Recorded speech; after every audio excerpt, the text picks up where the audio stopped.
Hello YouTube, this is Neon. Today I'm going to be doing another episode of From Coping to Thriving with Life, in which I talk about my personal life and how I am doing just that. Develop definiteness of purpose. Developing definiteness of purpose, it is one of the laws of success that Napoleon Hill talks about. The bigger the dream, the more important developing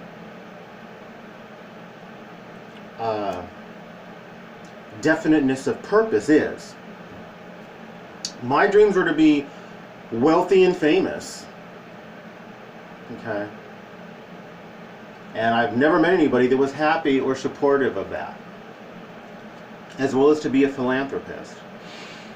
Napoleon Hill found that laws that govern success, they're similar to the invisible laws that govern the universe. The laws of gravity, the laws of thermodynamics, the laws of aerodynamics. He interviewed, I believe this was the early 1900s, he interviewed like 500 of the most wealthy and famous people in the world. And then he found out these 17 laws. Developing definiteness of purpose is the beginning of that. I'm going to do a brief explanation of what that is, and then I'm going to talk about how developing definiteness of purpose has impacted my life. That's really the emphasis. So, DDOP, develop definiteness of purpose, can be done in two ways that I know of. And one is to say, I want to do this thing. I want to play for the NFL. I'm speaking of big dreams here. I want to be a famous actor. I want to be a great capitalist. Defining that dream and pursuing that dream, that's one way of developing definiteness of purpose. Another way is saying, this is the lifestyle I want to live. These are the things I want to do. This is the amount of money I want to have. This is the mental, emotional, spiritual health I want to have. This is what I want to do philanthropically, right? For charity. I don't know how I'm going to get there, but this is the lifestyle that I want to have. So those are two ways of doing it. The second way we'll find out eventually, right? We may pursue different dreams and stuff just fails or doors close and it becomes apparent that this is not what we want to do. We haven't given up our dream, but we're still working to find what exactly is going to be that way of getting there. And some people will tell you it's one way or the other to develop definiteness of purpose. And I think it may be one way for some people and may be another way for other people. So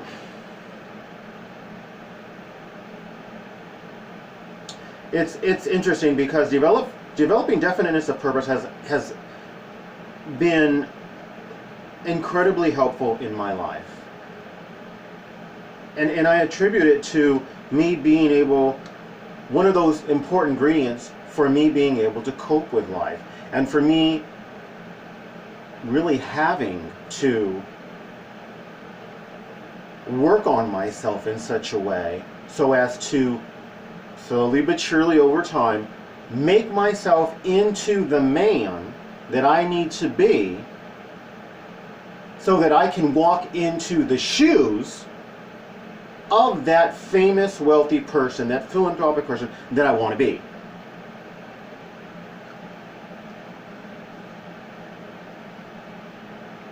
It has been said that ultimately we will not change unless we have to. And getting a dream, a passionate dream, a dream where we have a burning desire to achieve that dream is one of the things that will force us to change, to grow as human beings.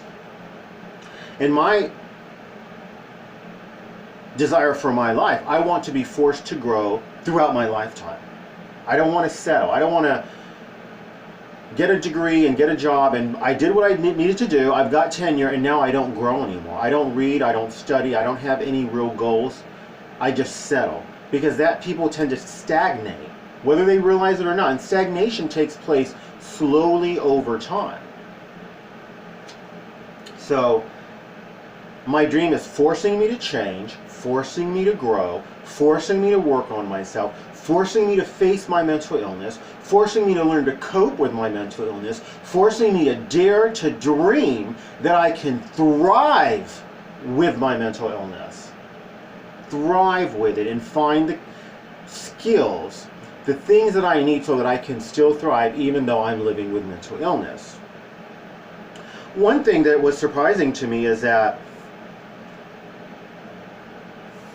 not allowing people to mistreat me has been one of the results of developing definiteness of purpose. Because I have most of my life felt like I was trash, I was garbage, I was worthless because of all of the abuse I endured throughout my life, right? Till I went into foster homes, and even then there was still abuse. Because of all of this abuse, I had no self-esteem. I would literally use expletives talking to myself. I would tell myself I was trash, I was worthless, and I would go with anybody that would be with me sexually just to be close to someone.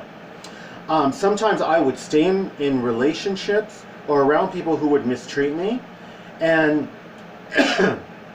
as one FBI specialist, 95% accuracy in telling if a person is lying or not based on her being trained to read the non-verbals when a person is speaking, when a person's being interrogated. She's able to read the non-verbal. Interesting, because 95% of communication is non-verbal. If a woman has a new dress and I say, "That dress looks nice," she's not going to listen to my words. She's going to know that I don't like her dress. 'Cause she's smart. And because, as this FBI agent said, we all read nonverbals. She said, we do it unconsciously and we don't know it, but everybody does what I do. She just happens to be consciously aware of it and an expert on it. And I became aware that, in large part because of her, that I knew I was right when I was being with people and they would, if I was dating someone, then when I'm around their friends, they don't talk to me, they don't address me. If I do try to jump in the conversation, they roll their eyes, they have a condescending tone of voice. I got treated like this with people a lot. And I do think it is because of growing up and being so wounded and feeling like I'm inferior, that people, and it's very common, people who feel that they need to mistreat someone so that they can feel like they're somebody, a lot of times they'll cling to such a person because they can mistreat that person that's all that they know is mistreatment, and that person will tolerate it. Developing definiteness of purpose has resulted in me saying, my dreams are too big. I can't be around someone who treats me like that. Even if they say, you're crazy, I wasn't rude to you, I wasn't rolling my eyes, and I saw all of this. I'm able to X people like that out of my life. I made a hard decision, as I said in a previous video, to be a MGTOW, which are men going their own way, and to a very large extent, isolate myself from direct contact with people until I'm ready. I remember dating a guy who, just at the right time and at the right moment, he picked up a piece of information that dealt with my dreams, and he did like this, and he said, you know what? He said, this is what's wrong with America. And at some point I remember telling him, you know what? If you want me to choose between you and pursuing my dreams, just know this. I will kick you to the curb and I will pursue my dreams. Don't try to make me choose between you and my dreams, because my dreams will win over you every time. And we're not together. So it's made me be very, very determined to say no one will stand in the way of my dreams. No one will put me down and make me feel less than.